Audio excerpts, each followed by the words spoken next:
Hello friends, welcome back to our channel. तो friends, आज है हमारा रैपिड फायर राउंड और आज के इस लेक्चर में हम डिस्कस करने वाले हैं best questions based on photo electric effect. तो जेईई मेंस में और जेईई एडवांस में जो फोटो इलेक्ट्रिक इफेक्ट के बेस पे जो भी क्वेश्चंस आए हैं, चाहे वो जो भी कॉन्सेप्ट हो गया, चाहे ग्राफिकल कॉन्सेप्ट हो गया, चाहे मैक्सिमम काइनेटिक एनर्जी, इंटेंसिटी वाला concept, photo current, stopping potential, तो कोई भी कॉन्सेप्ट के ऊपर जो जेईई मेंस जेईई एडवांस जो भी क्वेश्चंस आए हैं सब कुछ आज के लेक्चर के अंदर करने वाले हैं। तो आपको सिंपली इतना ही करना है, तो क्वेश्चंस को पहले पॉज करके ट्राई करो, उसके बाद ही रिज्यूम करके उसका बेस्ट सॉल्यूशन पॉसिबल देखो। ओके, तो इतने इन्फॉर्मेशन के साथ शुरू करते हैं अपना लेक्चर।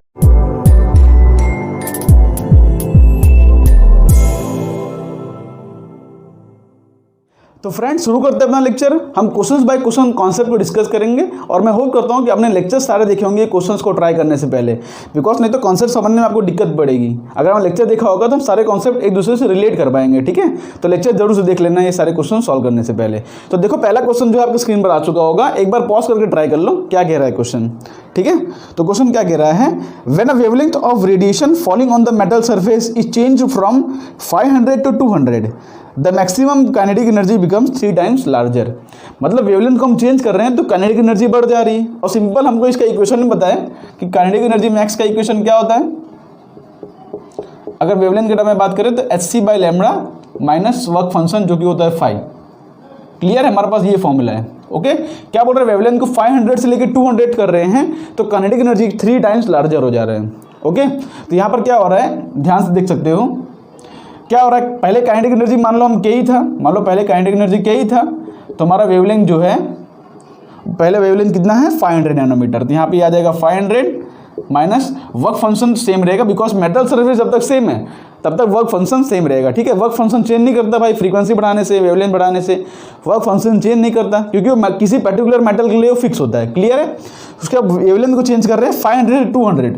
तो दूसरी बार हम रेशियो लेते हैं, मतलब दूसरी बार जो काइनेटिक एनर्जी हो जा रही है वो 3 times हो जा रही है, मतलब 3 times लार्जर हो गई।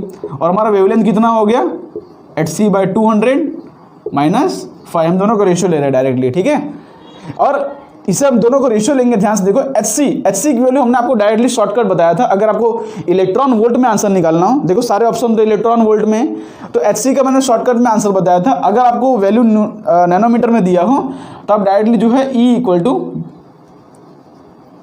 ठीक है, जो H/c होता है ना, इसकी हमने आपको बताया था ना कि E इक्वल टू इस तरह लिख सकते हो 1240/λ इन नैनोमीटर। और आपको जो आंसर आता है किस में आता है, वो आपका जो आंसर आता है वो इलेक्ट्रॉन वोल्ट में आता है। क्लियर है ना बात। तो मैंने आपको ये शॉर्टकट सिखाया था। तो आप H/c की जगह पर 1240 रख सकते हो। आप डायरेक्टली वैल्यू भी पुट कर सकते हो, कोई दिक्कत वाली बात नहीं है, लेकिन फिर सॉल्व करना पड़े, इसलिए डायरेक्टली हम क्या करते हैं, यहाँ पर H/c की जगह पर क्या पुट कर दे रहा हूँ मैं, 1240। तो यहाँ पर आ जाएगा 1240 और सेम यहाँ पर भी क्या आ जा रहा है 1240।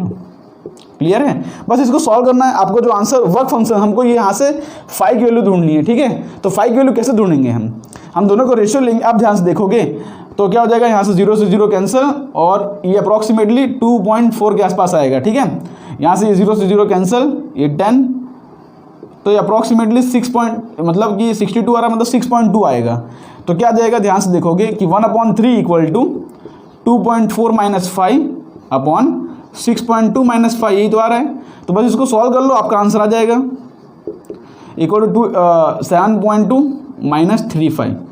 क्लियर, इस तरफ आ जाएगा 2/5 इज इक्वल टू लगभग आंसर कितना आ रहा है, अच्छा यहाँ पे 5 है, ओके, यहाँ पे 3/5 गया, तो 7.2 माइनस 6.2 1.0 आ रहा है। ठीक है, तो 5 इक्वल टू अप्रॉक्सीमेटली 0.5 के आसपास आ रहा है। ठीक है, तो 0.5 के नज़दीक कौन सा ऑप्शन दिख रहा है आपको, सी ऑप्शन दिख रहा है, तो अपना सी ऑप्शन जो है करेक्ट हो जाएगा। सिंपल इस तरह से क्वेश्चन को सॉल्व करना है। आपको देखना है, देखो काइनेटिक एनर्जी पूछा और वेवलेंथ चेंज कर रहे हैं। ठीक है, 500 से 200, डेफिनेटली वेवलेंथ कम कर रहे हैं। देखो ध्यान से, 500 से 200 की है तो काइनेटिक एनर्जी बढ़ जाएगा ना, क्योंकि डिनोमिनेटर कम कर रहे हैं। वर्क फंक्शन तो चेंज नहीं करता, ये कॉन्सेप्ट आपको क्लियर ही है। जब तक मेटल सरफेस सेम है तब तक वर्क फंक्शन चेंज नहीं करेगा, अगर मेटल सरफेस बदल दिया तब तो वर्क फंक्शन चेंज कर जाएगा। क्लियर है, तो ये पहला क्वेश्चन है, इस तरह से इसको प्रोसीड करके सॉल्व करना था। चलो इसी तरह का एक और क्वेश्चन कर लेते हैं जिससे कि आपको ये कॉन्सेप्ट रिवाइज हो जाए। तो देखो सेकंड क्वेश्चन आपको स्क्रीन पर आ चुका होगा, एक बार पॉज करके ट्राई करो। देखो सेम इसी तरह क्वेश्चन है, बस इसमें जो है स्टॉपिंग पोटेंशियल की बात की है, ठीक है।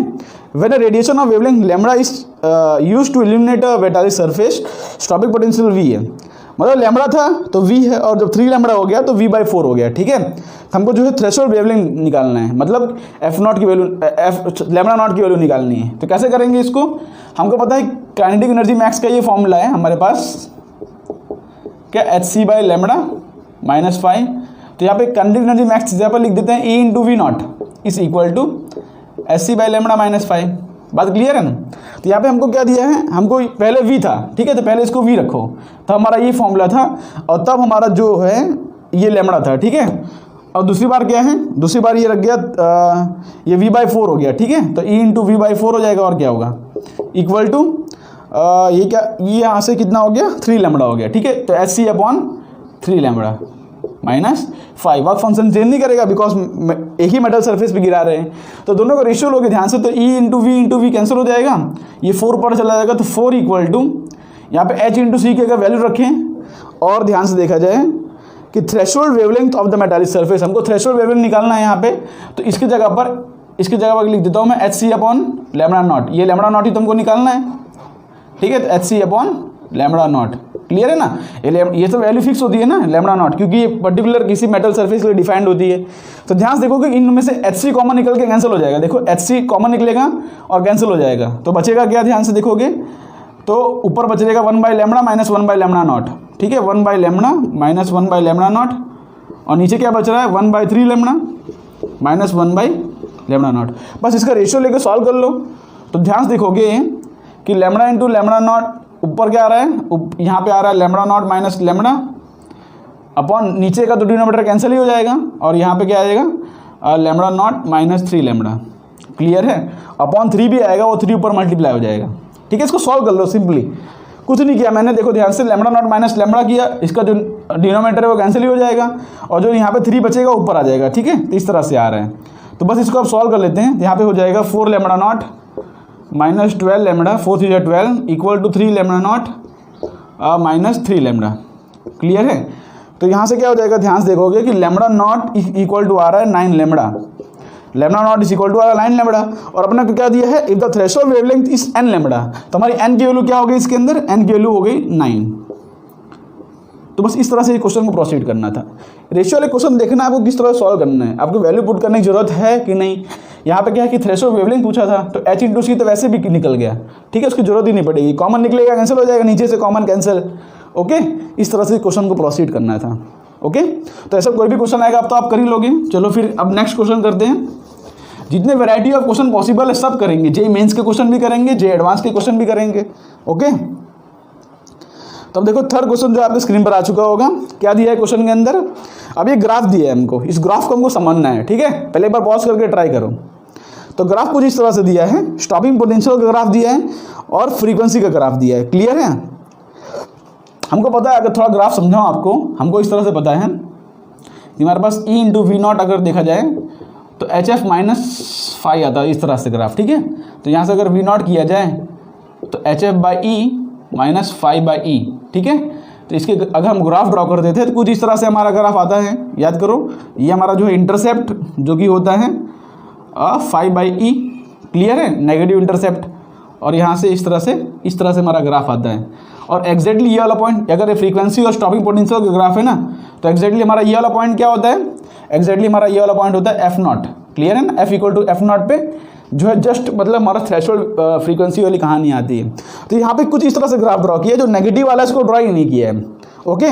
तो यहाँ पे समझना क्या है हमको, the minimum energy of ejection of the electron, मतलब हमको जो है वर्क फंक्शन पूछा है इस क्वेश्चन के अंदर, क्या पूछा है हमको, वर्क फंक्शन।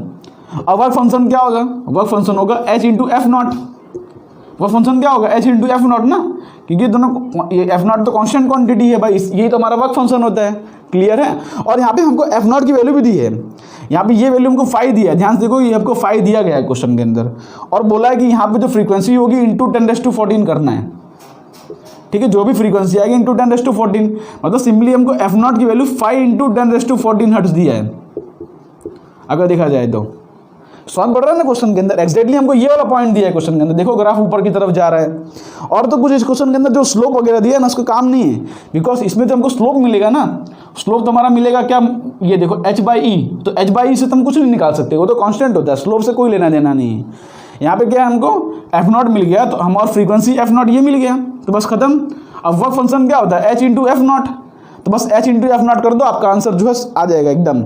और इलेक्ट्रॉन वोल्ट में पूछा है ना, तो वर्क फंक्शन क्या हो जाएगा, h जो कि होता है 6.626 × 10⁻34। f0 की वैल्यू क्या है, 5 × 10⁻14, ठीक है, 5 × 10⁻14। ये अपना आंसर जूल में आया होगा, लेकिन ऑप्शन के अंदर सारे ऑप्शन इलेक्ट्रॉन वोल्ट में दिया है। तो हमको एक और रिलेशन पता है कि 1 इलेक्ट्रॉन वोल्ट इक्वल टू क्या होता है, 1.6 × 10⁻19 जूल। तो यहाँ से हो जाएगा 1 जूल इक्वल टू 1/6, मतलब सिंपली आपको जूल में अगर इलेक्ट्रॉन वोल्ट में कन्वर्ट करना हो ना, तो उसको 1.6 × 10⁻19 से डिवाइड कर दो। तो यहाँ पे हो जाएगा 1.6 × 10⁻19 से डिवाइड कर दिया। तो इसको सॉल्व करोगे आपका आंसर क्या आएगा, देखो ध्यान से, 14 + 19 और 33 हो जाएगा, और 34 मतलब बचेगा -1, तो 10⁻1 बचा। और अप्रॉक्सीमेटली देखा जाएगा शायद 30 और नीचे 1.6 आ रहा है। ओके, तो अगर देखा जाए तो इसको अगर 1.6 है, ये 5 है, बस देखो 16 3 × 48 होता है ना। तो अगर पॉइंट हटा के ऊपर से पॉइंट हटाऊँ, ऊपर एक 10 करूँ, मल्टीप्लाई बाय 10, क्लियर है। तो यहाँ पे 16 है, यहाँ पे 5 है, 50 है, ऊपर हमने जो है पॉइंट हटाया, ऊपर 50 हो गया, तो चलो 50 हो गया, 16 3 पॉइंट अप्रॉक्सीमेटली कुछ आ रहा है, ठीक है, मतलब 18 मतलब 6.6 मल्टीप्लाई बाय कुछ किया जाए अप्रॉक्सीमेटली, तो आपका आंसर जो है करेक्टली कौन सा ऑप्शन मैच करेगा, ध्यान से देखो। सब ऑप्शन नज़दीक नज़दीक है तो हम सॉल्व ही कर लेते हैं, कोई बात नहीं, डायरेक्टली हम सॉल्व कर लेते हैं, ठीक है। 6.6 × 5 कर लेता हूँ, चलो ये क्या हो जाएगा, 33 आ रहा है, 33 डिवाइड बाई 16, ठीक है, 33 डिवाइड बाई 16 कर लेता हूँ, तो 16 2 × 32, 1 बच रहा है, तो 2.0 एकदम नज़दीक आंसर आ रहा है, मतलब कि आपका करेक्ट आंसर है 2.10, ठीक है। आपका करेक्ट आंसर क्या होगा, 2.10, सबसे नज़दीक हमारा वही ऑप्शन आ रहा है। देखो ध्यान से 10 करोगे तो यहाँ पे 2.06 आ रहा है ना, तो अप्रॉक्सीमेटली वो 2.1 हो सकता है, तो अपना करेक्ट ऑप्शन हो जाएगा डी इसके अंदर। तो इस तरह से इस क्वेश्चन को प्रोसीड करना था। अच्छा, क्वेश्चन में बोला गया है कि h की वैल्यू 6.62 लेना है, उसके हिसाब से आप सॉल्व कर लो। कैलकुलेशन बेस्ड क्वेश्चन है, बाकी कॉन्सेप्ट तो इतना ही है कि हमको f0 मिल गया है यहाँ पे। ओके, अगर आंसर रॉन्ग भी हो गया चेक कर लेना सॉल्व करके, यहाँ पे 6.62 लेके सॉल्व कर लो, इसको इससे मल्टीप्लाई कर लो, डिवाइड बाय 16 कर लो, जो आपका एग्जैक्ट आंसर आएगा वही आपका आंसर है इसके अंदर, क्लियर है। तो यहाँ पे क्या है, आपको सिर्फ कैलकुलेशन में ध्यान देना, बाकी जो मेन कॉन्सेप्ट था हमको ग्राफ से पता चल रहा था, वो f0 की वैल्यू थी। यहाँ पे ये जो वैल्यू थी हमारी, ये f0 थी। ओके, चलो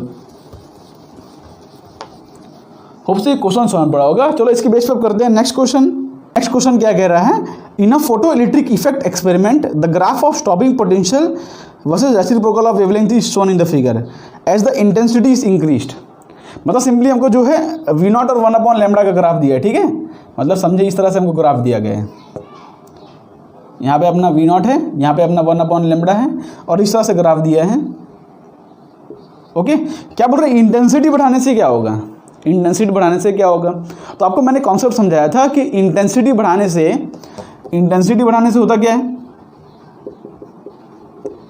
इंटेंसिटी बढ़ाने से नंबर ऑफ फोटॉन्स इंक्रीज करते हैं, नंबर ऑफ फोटॉन्स, और उसकी वजह से number of photo electrons increase करते हैं। जितना number of photo electrons increase करते हैं उतना जो है फोटो करंट इंक्रीज करता है, ठीक है। तो भाई इंटेंसिटी बढ़ाने से फोटो करंट इंक्रीज करता है, लेकिन स्टॉपिंग पोटेंशियल पे इंटेंसिटी का कोई लेना देना नहीं है। स्टॉपिंग पोटेंशियल का फॉर्मूला क्या होता है, E × V0 equal to hc/λ, कोई भी फॉर्मूला लिख लो, -5, या kinetic energy max equal to E × V0। तो कोई भी फॉर्मूला में स्टॉपिंग पोटेंशियल के इंटेंसिटी से कोई फर्क नहीं पड़ता उसको। स्टॉपिंग पोटेंशियल को जो फर्क पड़ता है उसकी वेवलेंथ और फ्रीक्वेंसी है। फ्रीक्वेंसी और वेवलेंथ चेंज करोगे तो स्टॉपिंग पोटेंशियल चेंज करेगा, लेकिन इंटेंसिटी चेंज करने से स्टॉपिंग पोटेंशियल के कोई फर्क नहीं आएगा, ठीक है। यहाँ पे सिर्फ इंटेंसिटी चेंज कर रहे हैं तो उससे कोई फर्क नहीं आएगा, ग्राफ एज इट इज रहेगा। तो ग्राफ डज नॉट चेंज, यहाँ पे डी ऑप्शन जो है अपना वो करेक्ट होगा, ठीक है। ग्राफ चेंज नहीं करेगा इसके अंदर, स्टॉपिंग पोटेंशियल से ग्राफ को कोई लेना देना नहीं है, ठीक है। स्टॉपिंग पोटेंशियल को इंटेंसिटी से कोई लेना देना नहीं है। ओके, सिंपल कॉन्सेप्ट है, आपको बताया था। तो ये कॉन्सेप्ट के ऊपर देखो जे में क्वेश्चन भी आया था। ओके, ये कॉन्सेप्ट आपको क्लियर रहना चाहिए कि जो फ्रीक्वेंसी ऑफ वेवलेंथ, देखो स्टॉपिंग पोटेंशियल किस पे डिपेंड करता है, फ्रीक्वेंसी ऑफ वेवलेंथ पे। जो काइनेटिक एनर्जी मैक्स है, काइनेटिक एनर्जी मैक्स या स्टॉपिंग पोटेंशियल, ये सब डिपेंड करते हैं फ्रीक्वेंसी और वेवलेंथ पे, ठीक है। और जो क्या बोलते हैं फोटो करंट हो गया, ठीक है, ये किस पे डिपेंड करता है, इंटेंसिटी ऑफ लाइट पे। ओके, ये बात क्लियर रहना चाहिए आपको। चलो तो अब करते हैं अपना नेक्स्ट क्वेश्चन। नेक्स्ट क्वेश्चन क्या कह रहा है, देखो ये भी एक तरह का क्वेश्चन है। यहाँ पे क्या दिया है, इलेक्ट्रिक फील्ड हमको दिया है। देखो कुछ अलग तरीके का क्वेश्चन, इलेक्ट्रिक फील्ड हमको दिया है क्वेश्चन के अंदर, when falls on the metal plate of work function भी हमको दिया है 2 इलेक्ट्रॉन वोल्ट। क्लियर है। The stopping potential of the photo electrons is, stopping potential पूछा है V0 की वैल्यू हमको पता है E इंटू V0 होता है hc/λ -5, ठीक है, हमको ये इक्वेशन पता है।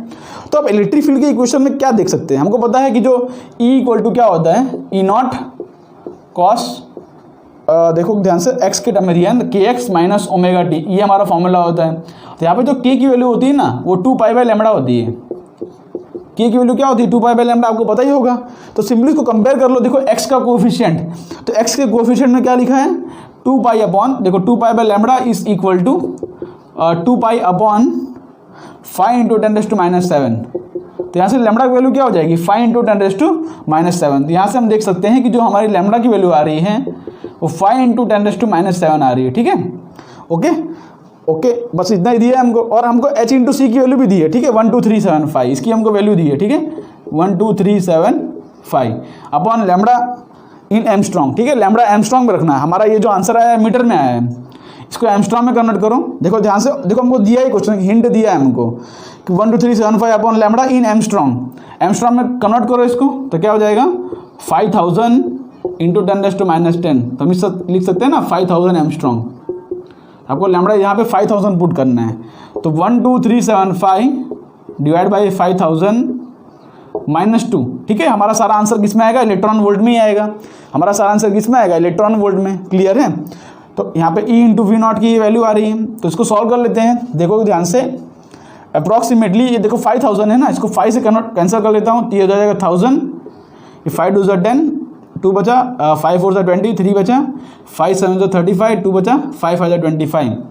तो देखो ध्यान से अपॉन 1000 है, तो ये अप्रॉक्स 2.475 माइनस आ रहा है, ठीक है। तो E × V0 इक्वल टू हो जाएगा 0.475। तो अप्रॉक्सीमेटली अब करेक्ट आंसर कौन सा हो जाएगा, C, ठीक है। ये अपना आंसर इलेक्ट्रॉन वोल्ट में E से E कैंसिल, तो V0 की वैल्यू हो जाएगी 0.475, मतलब अप्रॉक्सीमेटली 0.48, ठीक है, वोल्ट। स्टॉपिंग पोटेंशियल पूछा था, बस सिंपली इक्वेशन दिया हो ना हमको इलेक्ट्रिक फील्ड का, आप देखो उससे हमको कौन सा टर्म की जरूरत है, जहाँ पे वेवलेंथ का टर्म मिसिंग था वो हमने फाइंड कर लिया, वर्क फंक्शन हमको दिया ही था। सिंपल क्वेश्चन आते हैं इस तरह के, ठीक है। ये JEE मेंस 2019 में आया था।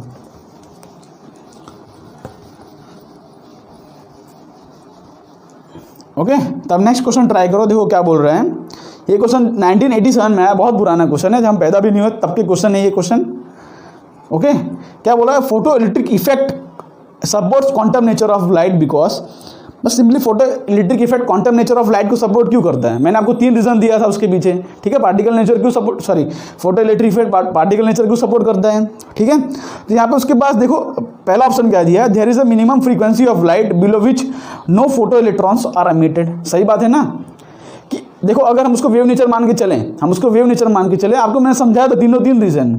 क्या आप बाई इंटेंसिटी बढ़ाते जाओगे उसकी वजह से क्या होगा कि धीरे धीरे मतलब फोटो इलेक्ट्रॉन्स एमिट करना शुरू हो जाएंगे। लेकिन पार्टिकल नेचर क्या होता है, इंस्टेंटेनियस प्रोसेस होता है। एक फिक्स थ्रेशोल्ड फ्रीक्वेंसी एग्जिस्ट करती है, जिससे क्या होगा उस फ्रीक्वेंसी पर जो है उसके बाद से जो है फोटो इलेक्ट्रॉन निकलना शुरू करते हैं और जो है हमको इमिशन मिलता है इलेक्ट्रॉन का। ओके, तो पहला ऑप्शन करेक्ट है। तो इसका ये मल्टीपल करेक्ट ऑप्शन है, इसके अंदर ए ऑप्शन जो है वो करेक्ट है। अब बी ऑप्शन की बात कर लें, the maximum kinetic energy of the electrons depend upon the frequency of light and not on the intensity. सही बात है ना, काइनेटिक एनर्जी किस पे डिपेंड करता है, वेवलेंथ ऑफ फ्रीक्वेंसी पे, इंटेंसिटी पे थोड़ी डिपेंड करता है। तो अपना बी ऑप्शन भी करेक्ट है इसके अंदर, ठीक है।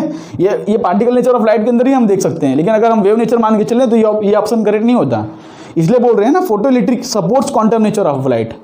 तो क्वांटम नेचर ऑफ लाइट को सपोर्ट करने वाली कौन सी बातें हैं, तो आपको 3 रीजन दिया था मैंने आपको, अगर याद हो सेकंड लेक्चर के लास्ट पार्ट में। Okay, even when metal surface is faintly illuminated the photo electrons leave the surface immediately. बताओ ये सही है कि नहीं। बस सिंपली फोटो इलेक्ट्रिक इफेक्ट को इंटेंसिटी ऑफ लाइट से कोई फर्क ही नहीं है। अगर भाई मेटल का सरफेस है, अगर मैंने यहाँ पे एनर्जी 5 इलेक्ट्रॉन वोल्ट की दी और मान लो इसका वर्क फंक्शन 4 इलेक्ट्रॉन वोल्ट का है, तो भले इसकी इंटेंसिटी कम हो, इंटेंसिटी कम से कोई फर्क नहीं पड़ता उसको। अगर इसके वर्क फंक्शन ज़्यादा है तो इलेक्ट्रॉन निकलने के चांसेस हैं, गारंटी नहीं बोल सकते लेकिन चांसेस हैं यहाँ पे, इसलिए तो अपना सी ऑप्शन जो है वो भी करेक्ट होगा इसके अंदर।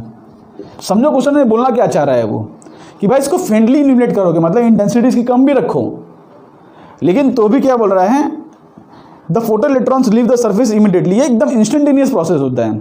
अगर हमने एनर्जी ज़्यादा दिया तो तुरंत फोटो इलेक्ट्रॉन निकलेगा, उसको इंटेंसिटी से कोई फर्क नहीं पड़ता, ठीक है, इंटेंसिटी से इसको कोई फर्क नहीं पड़ता। तो सी ऑप्शन भी करेक्ट है। दूसरा, electric charge of the photo electrons are quantized.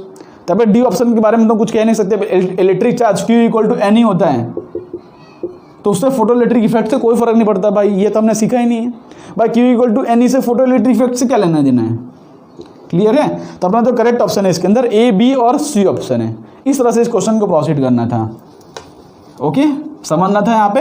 ये 3 रीजन मैंने दिया आपको सेकंड लेक्चर के लास्ट में, अगर देखा नहीं होगा आपने उसको देख लेना। चलो अब कुछ अलग तरीके के क्वेश्चन करते हैं यहाँ पे। अब देखो क्वेश्चन, देखो ये तरीके क्वेश्चन देखो ध्यान से, क्या बोला है, a photo cell is illuminated by a small bright source placed 1 metre away.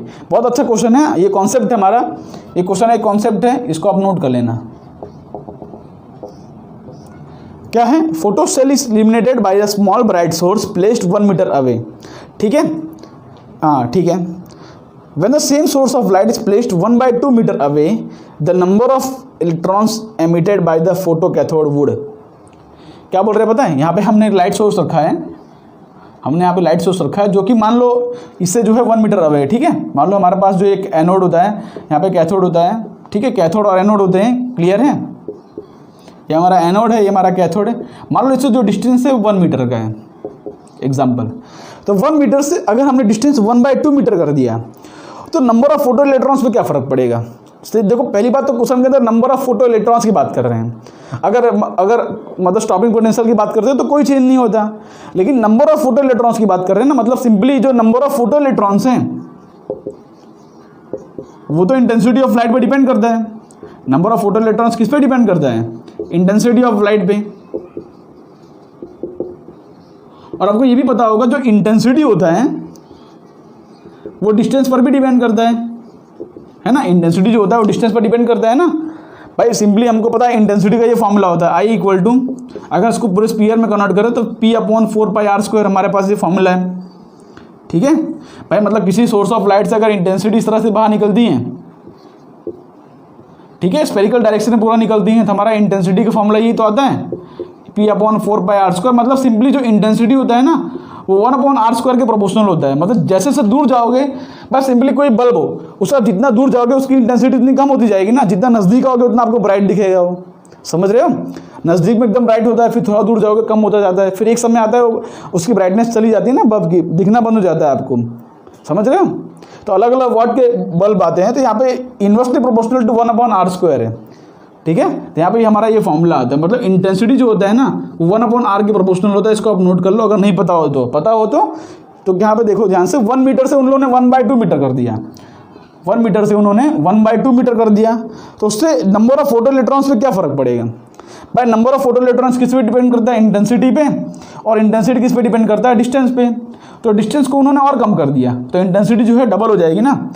देखो 1/2 कर दिया, मतलब पहले I = क्या था 1/r, बाद में क्या कर दिया उसको 1/2 कर दिया, तो यहाँ पे क्या हो जाएगा 4r हो जाएगा ना, r/2 का होल स्क्वायर r²/4 हो जाएगा। तो यहाँ पे इंटेंसिटी 4I हो जाएगी, तो number of photo currents 4 times हो जाएगा, क्लियर है।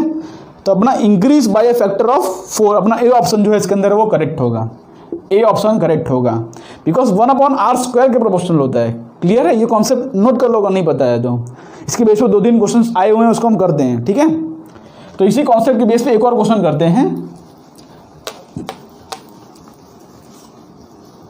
ओके।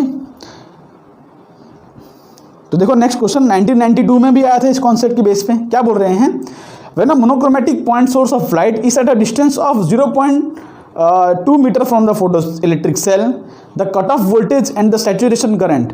मतलब डिस्टेंस जब 0.2 मीटर रखा था तो हमारा जो वोल्टेज आ रहा था वो तो 0.6 वोल्ट था, और जो करंट आ रहा है वो 18 मिली एम्पियर है।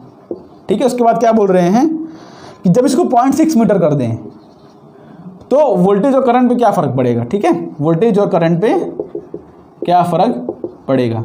मैंने आपको समझाया कि भाई इंटेंसिटी अब देखो, डिस्टेंस कम करने से इंटेंसिटी चेंज करेगा, और इंटेंसिटी से नंबर ऑफ फोटो इलेक्ट्रॉन्स, मतलब सिर्फ करंट पे फर्क पड़ेगा, ये वोल्टेज पे कोई फर्क नहीं पड़ेगा ना, स्टॉपिंग पोटेंशियल वाला।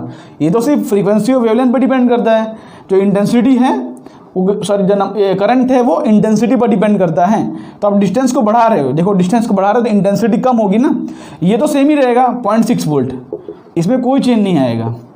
ठीक है, आपने इसको क्या किया, 3 टाइम्स बढ़ा दिया। कितना टाइम्स बढ़ा दिया आपने, 3 टाइम्स। तो इंटेंसिटी जो है वो करंट जो है वो 9 टाइम्स कम हो जाएगा ना, बिकॉज इंटेंसिटी जो है 1/r² है, मतलब सिंपली जो करंट हो जाएगा वो भी प्रोपोर्शनल टू 1/r² है। तो रेशियो ले लें अगर, देखो I1/I2 is equal to R2/R1² करेंगे हम। I1 कितना है, पहले 18 एम्पियर था, 18 मिली एम्पियर। I2 पता नहीं है हमको। पहले देखो R2 डिस्टेंस कितना है, 0.6 का स्क्वायर 0.36 अपॉन नीचे हो जाएगा 0.2 का स्क्वायर 0.4। ठीक है, तो 4 9 36, तो यहाँ पे क्या आ जाएगा, I2 equal to 2 milli ampere हो जाएगा। क्लियर है। तो अपना करेक्ट ऑप्शन क्या होगा इसके अंदर, the saturation current will become 2 milliampere and stopping potential will be 0.6 volt. मतलब बी और डी ऑप्शन करेक्ट है, बी ऑप्शन और डी ऑप्शन इसके अंदर करेक्ट है। स्टॉपिंग पोटेंशियल को कोई फर्क नहीं पड़ता है, मतलब ये डिस्टेंस चेंज करने से, सिर्फ करंट को फर्क पड़ेगा, क्योंकि नंबर ऑफ फोटो इलेक्ट्रॉन्स जो है, क्योंकि इंटेंसिटी अगर कम हो गई तो नंबर ऑफ फोटो इलेक्ट्रॉन्स कम हो जाएंगे, नंबर ऑफ फोटो इलेक्ट्रॉन्स कम होंगे तो करंट भी कम हो जाएगा। सिंपली ये कॉन्सेप्ट है। ठीक है, तो ऐसे क्वेश्चन आते रहते हैं इसके बेस पे। एक और क्वेश्चन कर लेते हैं जो कि इसके बेस पे आया था, तो देखो वो आपके स्क्रीन पर आ चुका होगा, मैं पॉज करके ट्राई कर लो उसको भी। क्या बोल रहा है क्वेश्चन, सिंपल देखो बेसिक क्वेश्चन है, फोटो करंट और डिस्टेंस का ग्राफ बोल रहे हैं। हमको पता है जो फोटो करंट होगा वो 1/r² के प्रोपोर्शनल होगा। ठीक है, तो ऐसा ग्राफ आएगा इसका, सिंपल है, 1/r² का ऐसा ही ग्राफ आता है ना। तो यहाँ पे अपना करेक्ट आंसर इसके अंदर डी वाला है। ओके, तो डी वाला अपना करेक्ट आंसर है, कुछ ज़्यादा सोचने की जरूरत नहीं है। बाकी सब ग्राफ नहीं आएगा, ये तो पॉसिबल ही नहीं है, क्योंकि जो करंट है वो 1/r² के प्रोपोर्शनल है। ठीक है, इंटेंसिटी प्रोपोर्शनल है, करंट उसके प्रोपोर्शनल है, तो इस तरह से अपना जो है डी वाला इसके अंदर करेक्ट है। ओके, चलो नेक्स्ट क्वेश्चन करते हैं, कुछ अलग कॉन्सेप्ट करते हैं हम, सारे कॉन्सेप्ट हम रिवाइज करेंगे। अब देखो कुछ और तरीके कॉन्सेप्ट जो कि बहुत इंपॉर्टेंट है, उसको भी देख लेना एक बार ध्यान से। क्या बोल रहा है क्वेश्चन के अंदर, बहुत इंपॉर्टेंट। ठीक है, देखो क्वेश्चन में क्या बोला है, बहुत अच्छा क्वेश्चन है, बस इसको ध्यान से देखना। क्वेश्चन बोल रहे हैं कि radiation of wavelength lambda is incident on the photoelectric cell, the fastest emitted electrons has speed v। क्या बोल रहे हैं, देखो हमने जब लैम्बडा का इंसिडेंट किया, मतलब एक ऐसा एनर्जी है जिसका मतलब वेवलेंथ लैम्बडा है, तब यहाँ पे जो फोटो इलेक्ट्रॉन्स की स्पीड आ रही है v है। उसके बाद हमने इसको 3 λ/4 कर दिया, तो यहाँ पे जो स्पीड आ रही है वो कितना आएगा। ठीक है, स्पीड आ रहा है वो कितना आएगा, तो ध्यान से देखना। यहाँ पे अगर हम देखा जाए तो काइनेटिक एनर्जी मैक्स का फॉर्मूला हमारे पास होता है hc/λ माइनस फाई। इसको अगर ½ mv² लिखूँ तो फॉर्मूला हो जाएगा hc/λ माइनस फाई। क्लियर है, फॉर्मूला क्या हो जाएगा, hc/λ माइनस फाई। इसके अंदर कांस्टेंट कौन से, देखो मास कांस्टेंट है, ये 1/2 कांस्टेंट है, ये वर्क फंक्शन कांस्टेंट है, hc कांस्टेंट है। ठीक है, वर्क फंक्शन कांस्टेंट है, h × c कांस्टेंट। अब देखो क्वेश्चन क्या बोल रहे हैं कि हम चेंज कर रहे हैं लैम्बडा से 3 λ/4, तो स्पीड में क्या फ़र्क पड़ेगा। और हमको ऑप्शन क्या दिया है, मतलब लेस देन इतना, ग्रेटर देन इतना, ऐसा ऑप्शन दिया है ना, इक्वल टू 4/3 तो पहली बात तो आ कहाँ से रहा है ये। ठीक है, देखो इस क्वेश्चन को समझाने के लिए आपको पहले एक एग्जांपल देना चाहता हूँ। इस क्वेश्चन को समझाने के लिए आपको एग्जांपल देना चाहता हूँ। मान लो मेरे पास एक मेटल सरफेस है जिसका वर्क फंक्शन 2 इलेक्ट्रॉन वोल्ट है। ठीक है, मेटल सरफेस है जिसका वर्क फंक्शन 2 इलेक्ट्रॉन वोल्ट है। ठीक है, मैंने यहाँ पे एक वेवलेंथ मतलब जो है क्या किया, मैंने यहाँ पे एक फ्रीक्वेंसी जो कि f था, उस फ्रीक्वेंसी ऑफ लाइट को मैंने यहाँ पे डाला। इसको बाद में देखना, मैं आपको दूसरा क्वेश्चन पूछ रहा हूँ। मान लो इसका मैं फ्रीक्वेंसी डबल कर दूँ, मान लो सेम मेटल सरफेस सेम है, मेटल सरफेस सेम है, मैं क्या किया, इसका फ्रीक्वेंसी डबल कर दिया। ठीक है, मतलब मान लो पहले जो एनर्जी थी वो 2 इलेक्ट्रॉन वोल्ट थी, मतलब मान लो कोई एनर्जी देता हूँ मैं 4 इलेक्ट्रॉन वोल्ट एग्जांपल, मान लो f फ्रीक्वेंसी पे इसकी एनर्जी आ रही थी 4 इलेक्ट्रॉन वोल्ट। ठीक है, मान लो इसका मैं फ्रीक्वेंसी डबल कर दूँ। अब हमको पता है कि जो एनर्जी का फॉर्मूला होता है h × f0, अगर फ्रीक्वेंसी डबल कर दूंगा तो ये जो इलेक्ट्रॉन वोल्ट है डबल हो जाएगा ना।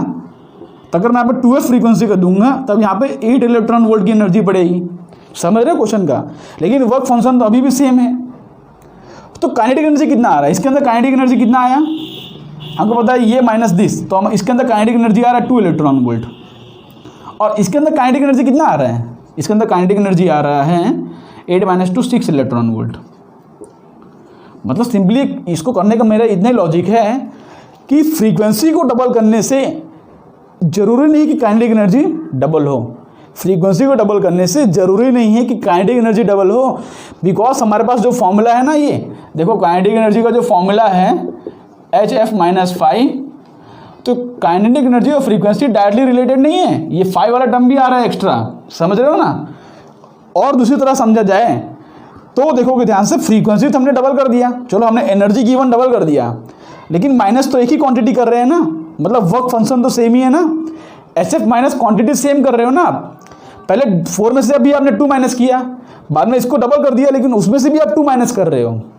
क्लियर है? तो आपको जो है देखो मोर देन 2 टाइम्स हो गया, मोर देन 2 टाइम्स हो गया, मतलब 2 का डबल 4 नहीं हुआ।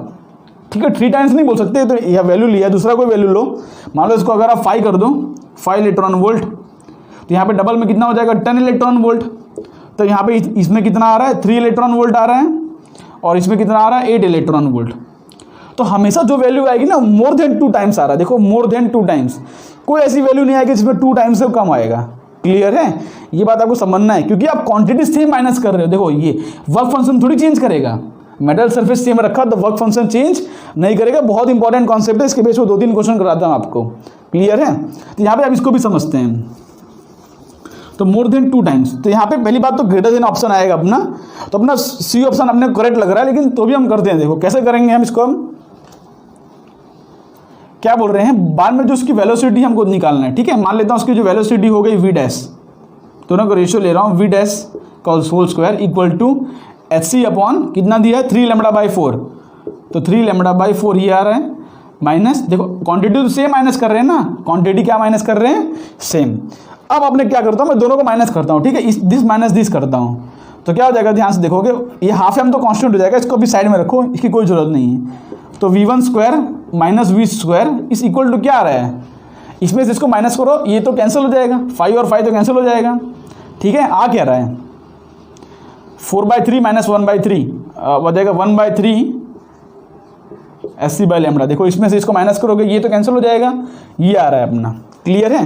तो सिंपली यहाँ पे देखो क्या आ रहा है कि v1 square is equal to v square plus 1/3 HC/λ। समझ रहे हो? तो ऊपर लिख के दिखाता हूँ आपको क्या आ रहा है कि जो हमारा v1 स्क्वायर आ रहा है, मतलब बाद में वेलोसिटी जो आई वो आ रहा है v स्क्वायर प्लस 1/3 HC/λ। ठीक है, v square plus 1/3 HC/λ। Okay, अब देखो इसको प्रोसीड कैसे करें, आपको कैसे बताओ कि ये वैल्यू कितने से ग्रेटर देन है। तो HC/λ की वैल्यू क्या है, HC/λ की वैल्यू क्या है, देखो पहले इक्वेशन से निकालो। अगर यहाँ पे देखो तो देखो HC/λ देखो half m v square plus 5 is equal to HC/λ आ रहा है। अगर हाफ एम को भी साइड में रखूँ अगर, तो v स्क्वायर प्लस 5 आ रहा है। ठीक है, HC/λ की वैल्यू क्या आ रही है v स्क्वायर प्लस 5, तो v square plus 1/3 v square plus 5 हमारे पास ये वैल्यू आ रही है। क्लियर है? तो इसको भी अगर साइड में हटाऊँ तो यहाँ से क्या आ रहा है, मैं देखो कर क्या रहा हूँ 1/3 प्लस तो 4/3 v स्क्वायर प्लस 1/3 5 आ रहा है। ठीक है, तो देखो ध्यान से v1 स्क्वायर की वैल्यू क्या आ रही है, v1 स्क्वायर की वैल्यू 4/3 v स्क्वायर प्लस 5/3 आ रही है, मतलब डेफिनेटली ग्रेटर देन। देखो ध्यान से अगर यहाँ पे अगर अंडर रूट लिया जाए, देखो ये वैल्यू तो अपना एक्स्ट्रा आ रहा है, ये वैल्यू अपना एक्स्ट्रा आ रहा है, मतलब 4/3 v स्क्वायर का अंडर रूट लूँ, ये आ जाएगा अंडर रूट में, इस तरह से हो जाएगा, तो ये अपनी v की वैल्यू हो जाएगी। तो सिंपली जो v की वैल्यू आ रही है वो 4/3 v स्क्वायर प्लस इतना कुछ आ रहा है ना, तो अगर अंडर रूट भी ले लूँगा तो डेफिनेटली जो v1 स्क्वायर की वैल्यू है वो ग्रेटर देन 4/3 v स्क्वायर है ना, क्योंकि एक्स्ट्रा ये भी टर्म तो है उसके अंदर। समझ रहे हो? 5 की वैल्यू तो देखो वर्क फंक्शन तो कांस्टेंट ही होगा, मतलब पॉजिटिव होगा, नेगेटिव तो होगा नहीं, तो यहाँ पे ये वैल्यू पॉजिटिव है, तो डेफिनेटली v1 स्क्वायर की वैल्यू 4/3 v स्क्वायर प्लस आ रहा है ना कुछ, तो इससे तो बड़ी होगी वैल्यू, क्या होगी इससे तो बड़ी है, तो अपना इसके अंदर करेक्ट ऑप्शन होगा वो सी ऑप्शन होगा। ठीक है, इक्वल टू तो आ ही नहीं सकती, तो अपना वैसे भी ए और बी ऑप्शन तो गलत है, सी और डी में हमको देखना था। ओके, इस तरह से इस क्वेश्चन को हम प्रोसीड कर रहे हैं। तो इसके अंदर करेक्ट ऑप्शन क्या हो जाएगा कि ग्रेटर देन 4/3v²। ओके, इस तरह से इस क्वेश्चन को प्रोसीड करना। देखो एक और क्वेश्चन करते हैं तो आपको समझ पड़ेगा, ठीक है, एक और क्वेश्चन करते हैं इसकी बेस पे। ओके,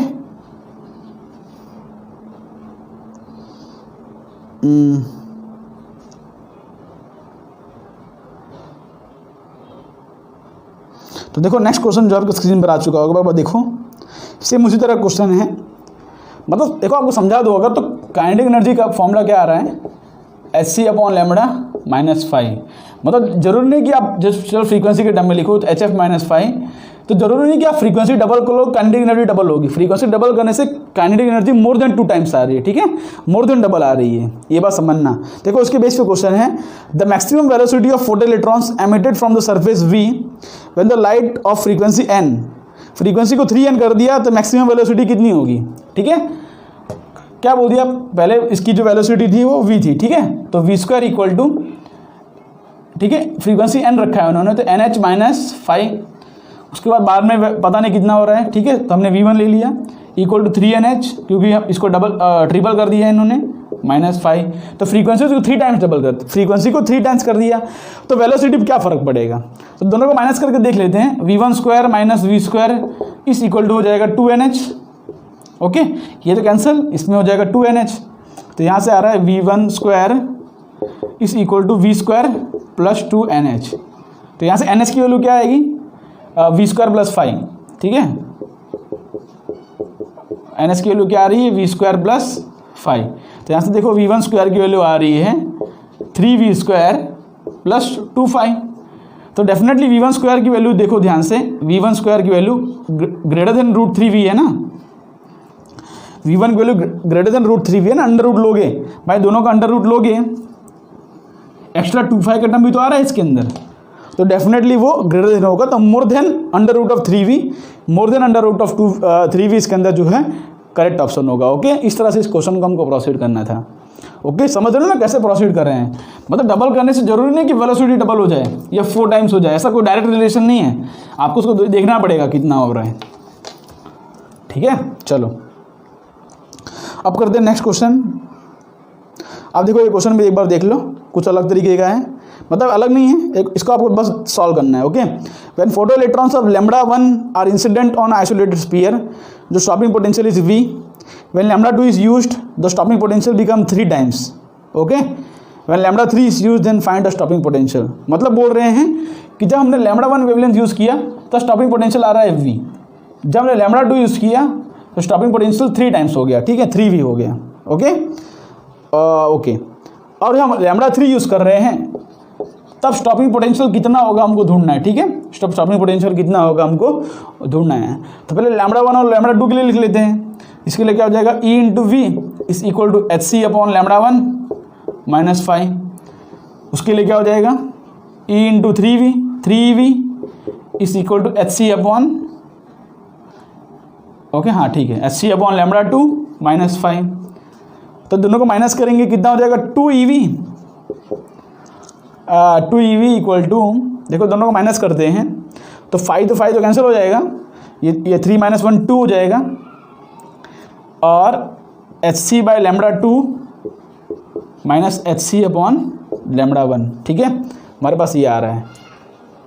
तो इससे हमको अभी तक कुछ खास मिला नहीं है, हमको क्वेश्चन में करना क्या है, हमको जब वेवलेंथ λ3 यूज़ किया तो स्टॉपिंग पोटेंशियल कितना होगा, उस पर सिंपली हमको ये वर्क फंक्शन निकालना पड़ेगा पहले, बिकॉज सब कुछ तो पता होगा वर्क फंक्शन कैसे निकालें इसके अंदर हम, तो वर्क फंक्शन निकालने के लिए हमको दोनों का रेशियो लेना पड़ेगा, तभी वर्क फंक्शन निकलेगा, नहीं तो नहीं निकलेगा। ओके, तो यहाँ पे hc/λ1 hc/λ2, यहाँ पे वर्क फंक्शन कुछ ना कुछ तो आएगा, उसको हमको निकालना पड़ेगा। कैसे निकालेंगे, ध्यान से देखोगे, अगर 3 - 1 2, यहाँ अगर हम देखो माइनस करेंगे तो कैंसिल हो जाएगा, हमको वर्क फंक्शन निकालना है, डिवाइड करते हैं दोनों को, तो 1/3 आ रहा है इस तरफ, और यहाँ पे क्या आ जाएगा, hc/λ1, हमने क्या यूज़ किया, फोटॉन्स ऑफ वेवलेंथ λ2, ठीक है, h तो हैवी है ही, तो hc, ओके, इसको डिवाइड कर रहा हूँ तो क्या हो जाएगा, hc/λ1 माइनस 5, अपॉन एच सी अपॉन लेमड़ा 2 माइनस 5। इसको इस तरफ ले जाता हूँ तो क्या आ रहा है, देखो ध्यान से, इसको इस तरफ ले जाऊँगा, इधर सॉल्व करता हूँ, ठीक है। तो 1/3 h C upon lambda 2 minus 1/3 5 is equal to, देखो हमको 5 की वैल्यू कैसे भी करके निकालना है, ठीक है। इक्वल टू क्या आ रहा है, एच सी अपॉन लेमड़ा 1, ठीक है। समझ पड़ रहा है ना क्या कर रहा हूँ। इसको यहाँ पे हटा देता हूँ मैं, देखो यहाँ से जो हुआ है ना उसको मैं आगे लिखता हूँ, देखो इसको यहाँ पे क्रॉस मल्टीप्लाई कर रहा हूँ। तो 1/3 h C upon lambda 2 minus 1/3 5 is equal to h C upon lambda 1 minus 5। यहाँ से 5 की वैल्यू निकालो, 5 की वैल्यू हमको जरूरत है, बिकॉज लास्ट में हम जो फॉर्मूला रखेंगे, देखो ध्यान से, इसको हटाता हूँ मैं, लास्ट में हम जो फॉर्मूला रखेंगे उसके अंदर हमको 5 की वैल्यू जरूरत पड़ेगी।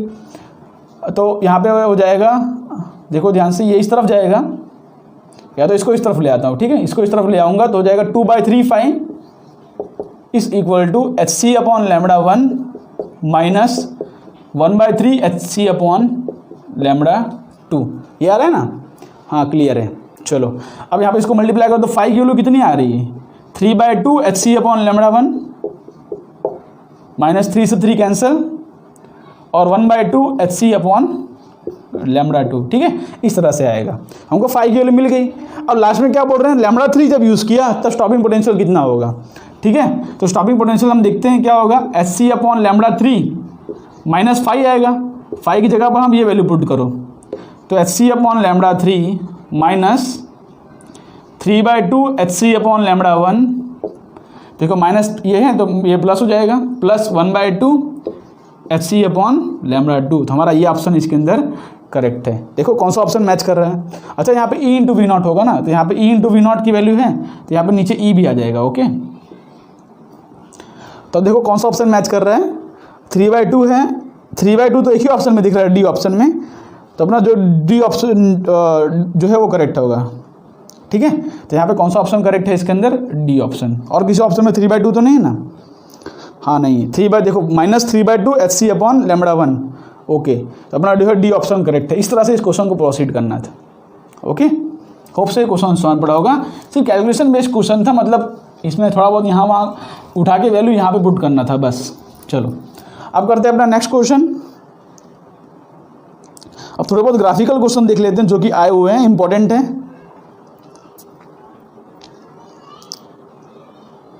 ओके।